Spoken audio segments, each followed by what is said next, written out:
नमस्कार मित्रांनो, मोरांबा मालिकेच्या आजच्या भागामध्ये आर.के. मॅडमने म्हणजेच रमाने एक कार्यक्रम ठेवलेला असतो आणि जेवढे शाळेमध्ये विद्यार्थी आहेत त्यांना प्रत्येकाला गिफ्ट दिलेलं असतं आणि गिफ्टबरोबर एक संदेशसुद्धा दिलेला असतो आणि प्रचंड खुश असते आज रमाची मुलगी.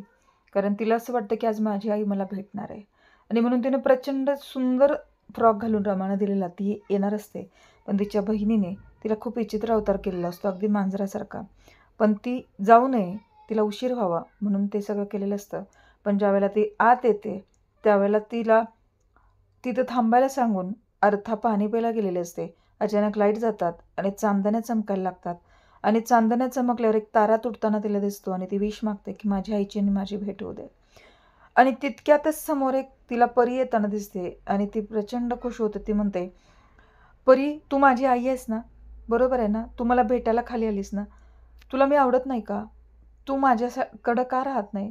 तुला मी आवडत नाही का? असं ती विचारायला लागते आणि दोघीही खूप रडायला लागतात. कारण रमालाही एक क्षण वाटतं की ती आपली मुलगी आहे.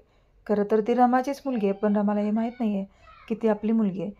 आणि या सगळ्यामध्ये दोघीही भावनाविवश होऊन जातात. प्रचंड एकमेकींचे डोळ्याचे अश्रू व्हायला लागतात. कारण तिला आई असल्यासारखं फील व्हायला लागतं, पण खरंच ती तिची आई आहे असं तिला वाटतं. आणि मग ज्या वेळेला ती तिचे डोळे पुसत असते त्यावेळेला रमा पण तिला असं वाटतं की क्षणभर ती माझी मुलगी आहे आणि दोघीही क्षणभर मायलेकीचं जे काही वीर आहे तो सहन करत आहेत. आणि या सगळ्यामध्ये आज रमाला खूप तिची लेक भेटल्याचा फील झाला आहे. कारण तिचीसुद्धा लहान असताना लेक कोणीतरी काढून घेतली आणि आज ती एकटी राहते, पण तिच्या मनामध्ये कुठेतरी या सगळ्या आठवणी आहेत. अक्षयसुद्धा तिच्या या सगळ्यामध्ये कुठलीही साथ देत नव्हता, कारण अक्षयचा जीव वाचावा म्हणूनच ती बाहेर पडलेली असते. आज एका या सगळ्यामध्ये शिक्षण संस्थेमध्ये तिनं आर.के. मॅडम म्हणून मेन म्हणून काम करते. या सगळ्याची हेड आहे, पण तरीसुद्धा तिच्या मनामध्ये तिच्या मुलीची कुठेतरी आठवण आहे. आज खूप भरभरून रडत आहेत दोघीजणं. आणि मग आज नेमकं काय झालं आहे आणि खरंच ती सगळ्यांना सांगत असते की आज मला आई भेटणार आहे. त्यावेळेला आज इरावतीने सुद्धा सांगितलेलं असतं हिला हिची आई भेटणार आहे म्हणे.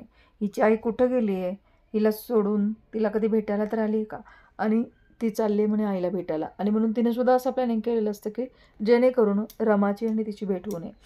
तिच्या आईला ती भेटू नये, पण तिला आज मनोमन वाटत असतं की तिची आई तिला भेटणार आहे. तू माझी खरंच आई आहेस ना? तू मग मला का बरं भेटत नाहीस? तू पृथ्वीवर आलीस ना माझ्यासाठी? तू परी असून सुद्धा माझ्यासाठी खाली आलीस ना? तू बोल ना आई, तुला मी आवडत नाही का? असं ते विचारायला लागते आणि खूप रडायला लागते. कारण तिला असं वाटतं की आज मी आईचा चेहरासुद्धा पाहिलेला नाही आहे. आज मला आई भेटले म्हणून तिला भारी वाटत असतं. पण रमा म्हणते, सॉरी बाळा, मी तुझी आई नाही आहे आणि तू खोटं बोलतेस ना, असं ती म्हणते. त्यावेळेला ती म्हणते, मी खरंच तुझी आई नाही आहे. तू तुझ्या बाबांना घरी विचार, तुझ्याबरोबर कोण आलं आहे? त्यावेळेला ती म्हणते की माझे बाबा इथंच आहेत आणि माझे बाबा इथं आहेत, पण माझी आई नाही आहे इथं.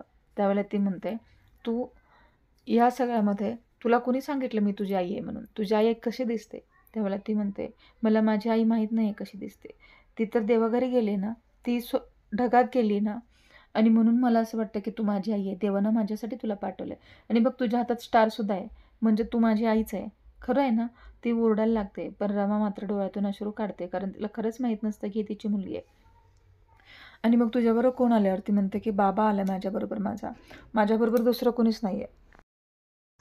तू मला हे सगळं काही सांगू नकोस आणि मी तुला आई म्हणलं तर चालेल का? असं तिची मुलगी म्हणते. त्यावेळेला ती म्हणते, तू एकटी मला आई म्हणलीस तर बाकीच्या मुलांना वाईट वाटेल. त्यामुळे तू मला आई म्हणू नकोस. सगळे मला इथं मॅडमच म्हणतात. त्यामुळे तू मला मॅडमच म्हण. त्यावेळेला ती प्रचंड रडायला लागते, कारण तिला आज आई भेटल्याचं फील झालं होतं. लहानपणापासून तिने आईला पाहिलेलं नसतं, पण असं वाटतं की आर.के. मॅडममध्ये माझी आईच आहे. आणि आज पहिल्यांदा तिला आर.के. मॅडमला भेटून आईचा फील झाला होता. पण आज आर.के. मॅडमला सुद्धा वाईट वाटत असून सुद्धा मायलेकीची ताटातूट पुन्हा झाली, कारण त्यांना माहीत नाही आहे दोघीही एकमेकींच्याच आहेत, मायलेकी आहेत. पण हे सगळं कधी कळेल? आज एवढ्या मोठ्या फंक्शनसाठी ती ज्या उत्साहानं आलेली होती, ती रडत बसली आणि एकटीच बसली आणि रमालासुद्धा तिथून जाऊ वाटत नसतं, पण रमा तिथून जाते आणि ती म्हणते की तुझ्या बाबांकडे जा. आणि आज या सगळ्यामध्ये तिथं अर्था येते आणि त्यावेळेला अर्था तिला शोधायला लागते आणि ती रडत बसलेली असते. ती म्हणते, तुला काय झालं? तुला कोण काय बोललं आहे का? तू का रडतेस? अर्था खूप चांगली असते आणि अर्था तिची काळजीने चौकशी करते आणि थांब मी जाऊन काकांना बोलवून घेऊन येते. त्यावेळेला ती सगळ्यांना विचारायला लागते की देवधर काका कुठं दिसले का? आता या सगळ्यामध्ये रमाचे आणि तिची भेट पुन्हा होईल का, आणि रमा पुन्हा तिला आईचं प्रेम देऊ शकेल का? खरं तर मायलेकीची पुन्हा भेट होणं खूप इंटरेस्टिंग असणार आहे. पाहत राहा मुरंबा. धन्यवाद.